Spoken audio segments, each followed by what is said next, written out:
Criança precisa de rotina. Essa frase é bastante repetida pelos adultos e é verdade. Criança precisa de disciplina, criança precisa de tarefas, criança realmente precisa de tudo isso. Só que ela precisa também do lazer. Pois é, com a velocidade, a qualificação e a exigência que o mundo nos impõe hoje, cada vez mais cedo as crianças estão sendo inseridas no ritmo frenético de vida. Pois é, um ritmo muitas vezes que os adultos levam.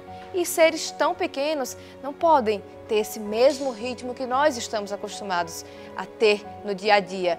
E é justamente sobre como montar a rotina dessas crianças que nós vamos conversar no programa Primeiros Passos de hoje. Então fique com a gente que o programa está apenas começando.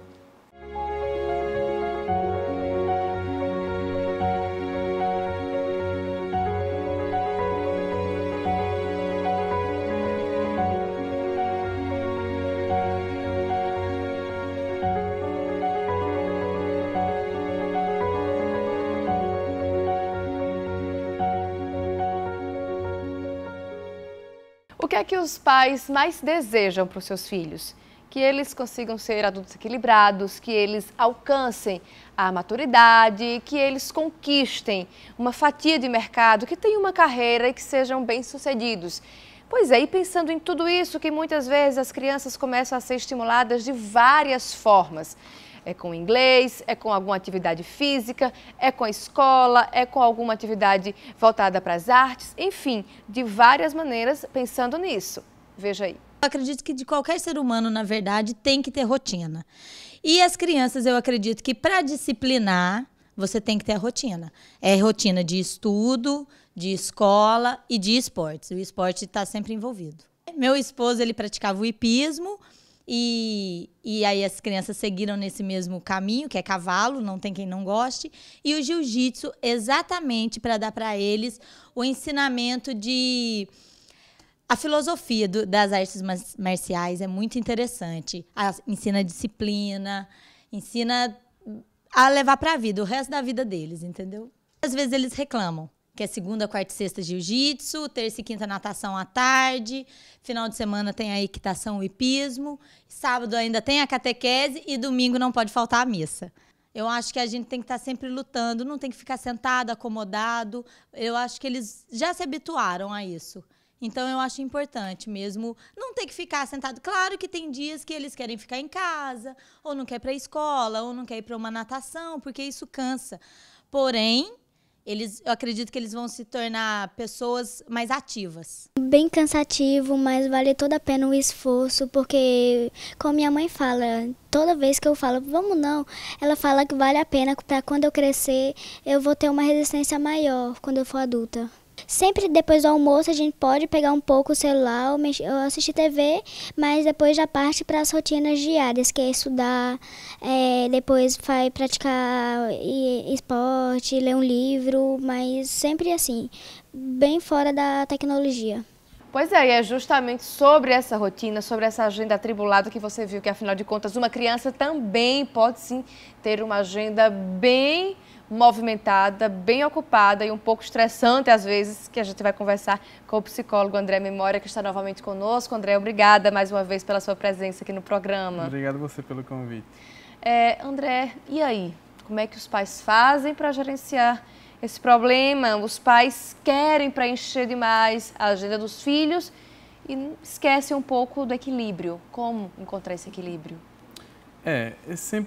Deveria ser sempre um diálogo dos pais para com a criança e com meio que rodeia professores, outros cuidadores sem que ser os pais, e para que essas crianças não fiquem com programas demais, com atividades demais, com muitas coisas para fazer. Por quê? Como você disse, ela pode se estressar e aí esse estresse prejudica todo o resto do dia a dia dela. O que acontece muitas vezes é que os pais hoje em dia querem compensar a ausência deles no dia a dia da criança com atividades afins. Como balé, judô, curso de línguas. Essas atividades são muito boas, desde que sejam feitas de forma que a criança se sinta bem, que tenha tempo hábil para aquilo. O que significa isso? Para que ela não se sinta desgastada com tantas atividades.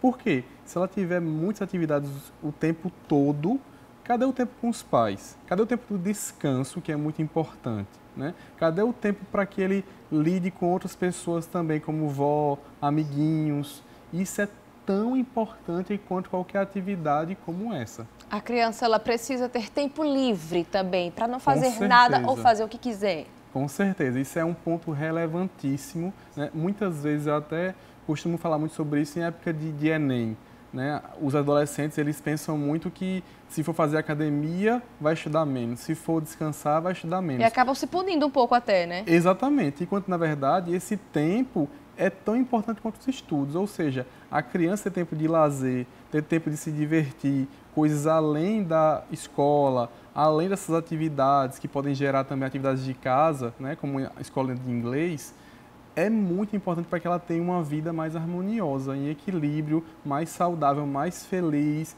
mais tranquila, com nível de estresse mais controlado. O que é que os pais devem priorizar na hora de montar essa rotina? Como eu disse, é bom conversar com a criança. Primeiro ver o que ela quer, porque não é porque a menina quer fazer judô, E nem não é porque a menina vai quer dançar fazer balé, né? Ou seja, conversa com a criança, vê o que ela quer, vê se ela realmente quer fazer aquilo, né?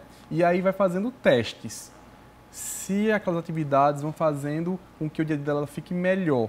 E aí, nesses testes é que vai vendo. Não tem como eu trazer uma rotina pronta para as crianças. Por quê? Cada criança é única, cada pai, cada mãe, cada relação familiar é única. E é isso que vai dizer. Então, o que eu posso dizer aqui agora é isso. Que os pais conversem com a criança, não importa a idade da criança. Lógico, quanto mais velha, mais fácil vai ser esse diálogo. Mas ela, desde novinha, ela já tem algumas ideias do que ela quer para ela. Então, que os pais não imponham de cara uma série de atividades sem nem sequer dialogar com a criança ou com quem está com ela o tempo todo próximo, como vó, professores e assim por diante. E aí abrir um leque de possibilidades, acho que é bem interessante, né? Demais, vale demais. a pena, né? A criança fez um pouco balé, viu que não se adaptou bem, dá para tentar colocá-la numa luta, dá para tentar ir para o vôlei, dá para ir pulando por essas atividades. Que o que eu observo? Às vezes eu vejo que os pais, às vezes, matriculam o filho no vôlei e querem que o filho fique ali, sejam campeões de brasileiros de voleibol, e que, na verdade, eles estão numa fase realmente de conhecer, de experimentar mesmo, né? Exatamente. É importante que os pais tenham consciência de cobrar na medida certa, né? Porque a criança já desde cara ser cobrada como um futuro campeão olímpico, isso não é saudável. O esporte é muito bom, e a disciplina do esporte também é muito boa, mas que os pais entendam que aquele esporte ou aquela atividade, em primeiro lugar, serve para a diversão da criança, para uma atividade física saudável para a criança e não para um futuro atleta olímpico. Se ele vier a se tornar um futuro atleta olímpico, é muito bom, excelente. Mas isso não deve ser a base fundamental do esporte. Até porque grande parte dos esportistas que a gente conhece, que são esportistas de sucesso, eles não entraram de cara, eu vou ser um atleta olímpico. Não, eles foram porque gostavam daquilo. Então, o primeiro passo é gostar daquela atividade. Pois é, André, e aí quando a criança realmente se encontra, se apaixona pelo basquete, e aí se empolga muito com o basquete e começa a querer só o basquete, e aí os pais precisam pôr um freio, pôr limites, como é que faz para gerenciar a ida à escola, não pode cair o rendimento na escola, dá para usar o basquete também como uma forma de cobrança do rendimento escolar. Como é que faz como é que se tem esse jogo de cintura? Se a criança estiver muito, vamos dizer assim, só visando uma atividade, só se ligando naquele tipo de atividade, é importante que os pais imporem alguns limites, né?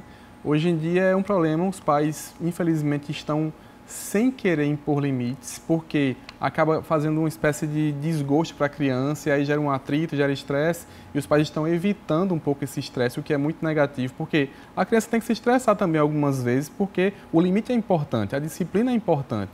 Então, caso esteja acontecendo isso, a criança fica muito ligada a uma atividade só e esteja só falando dela o tempo todo, não esteja querendo fazer atividades para realizar aquele treinamento de basquete, por exemplo, os pais devem orientar quanto a isso, né? Não usar como arma de troca, ou como uma ferramenta de troca, algum tipo de coisa para... Ou só vai no basquete se fizer isso, porque isso não é positivo. Pode usar a atividade de basquete como qualquer outra para dizer, olha, se isso é o que você gosta, e aí você está deixando de fazer a tarefa de casa para fazer isso, ou para jogar um joguinho que imita o basquete, isso é ruim, explicar o porquê, e aí, se ele insistir, aí sim, retirar do basquete. Não, como eu disse, como uma coisa de trocar uma coisa pela outra, fazer uma espécie de tortura na criança, e sim explicar para ela que a vida não é só o basquete. A vida é a aula, a vida é a relação dele com os pais, com os outros familiares, com os amigos. Estimular as várias áreas de conhecimento, os vários campos de conhecimento é interessante. Muitos pais acabam ficando só ali nas atividades físicas, no handebol, basquete, vôlei, futsal, enfim. Mas, de repente, esticar para um teatro, esticar aí para um coral, um coro infantil, algo do tipo. É interessante mexer com outra parte do cérebro? É demais, menina. Assim, eu fico muito triste quando eu vejo pais só direcionando crianças para atividades físicas. Essas atividades, como você falou agora, coral, pintura, teatro, são muito interessantes também, né? A gente não tem uma cultura de pais que incentivam tanto essas atividades, até porque, aquilo que a gente falou anteriormente, os pais querem botar a criança já para ser um atleta olímpico e não para ela se divertir, e aí complica porque tem muito preconceito com o teatro, com a pintura, de que você não vai ser nada com aquilo, não serve para nada, e na verdade serve muito, até porque quando você exercita o cérebro de formas diferenciadas, ou seja, uma aula de pintura, uma aula de teatro, uma aula de canto, as outras áreas elas se trabalham também. Porque o cérebro não é compartimentozinhos isolados. Eles têm umas partes que são mais responsáveis por uma atividade ou outra, se importam mais com uma parte ou outra da cognição, do pensamento, mas elas todas são interligadas. Então, se eu pinto muito bem, se eu interpreto muito bem uma cena, consequentemente na escola, alguma matéria vai sair bem melhor.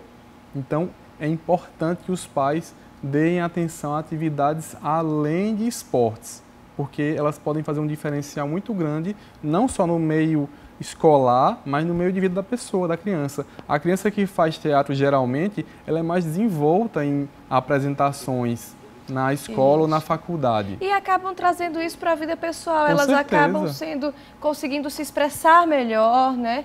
Sofrendo um pouco menos, porque guardam menos, Sim, no momento que elas sim. se expressam melhor, elas guardam menos os problemas que enfrentam, né? Elas conseguem externar melhor aquilo que sentem, né? Verdade, com certeza.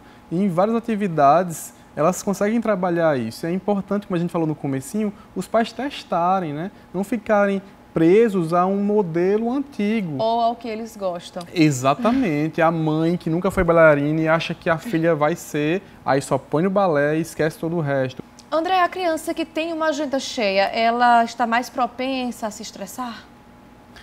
Quanto mais atividades a criança vai ter, provavelmente ela vai ter mais propensão a se estressar, né? Isso é natural. Você, se tiver trabalho muito tempo, estudos, lidar com muitos fatores, é grande a tendência de você se estressar. Então a criança não é diferente de você.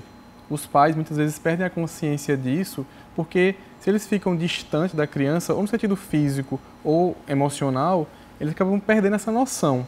E aí só vai ver esse estresse da criança quando a criança talvez tire notas baixas na escola ou vá mal naquelas atividades que ela faz. Caia realmente o rendimento, né? Exatamente. E aí o pai não se liga, como se diz, que a criança está com muitas atividades, porque a criança muitas vezes não reclama disso.